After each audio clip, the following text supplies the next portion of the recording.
I going or are you going? No, I think you should go first. I think you should start first. Oh my gosh. I'm Mark Kerr. I'm Bill Norton. And we're here at the National Council of Social Studies Convention in Washington, D.C. We've got a booth here for Self-Government Works. Show them the logo.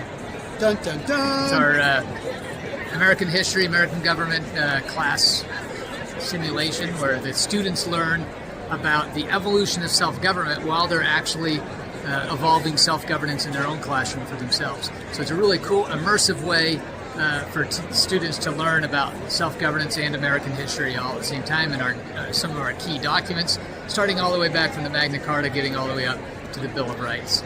So it's exciting stuff. So Sarah's over here. Here, turn around this way. You can see her in the back there talking to teachers. So we talked to hundreds of teachers about this and help them learn how to institute this into their classroom. So how are the teachers responding, or the administrators responding here at the convention and around the country? Well, they love it. They love it because it's a way to immerse their students into it. Teachers are always looking for some type of interactive curriculum, especially simulations. The problem is they're a little afraid of simulations.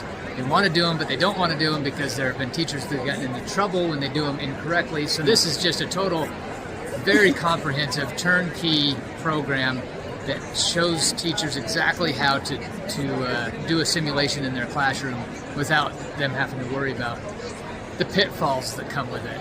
You know, that there's teachers that have been in the news, or they've even had to resign because of ways that they've handled simulations on slavery or Holocaust or something like that. And so this simulation makes it so applicable for young people from all the way from middle school up to high school, and teachers can either lengthen it or shorten it depending on whatever their classroom stresses are. Yeah. And I really love it because it's teaching young people how to maintain society from a perspective of history, but in real time. This, I think, is fantastic. Yeah, and it's so cool because when the students are done with it, we never have to tell them that the founders are brilliant, or the Constitution is an amazing document, or a republic is the best system of government. They discovered that for themselves. Yeah. They tried democracies, they tried totalitarian dictatorships, they try all these different types of governments, and they... In the classroom.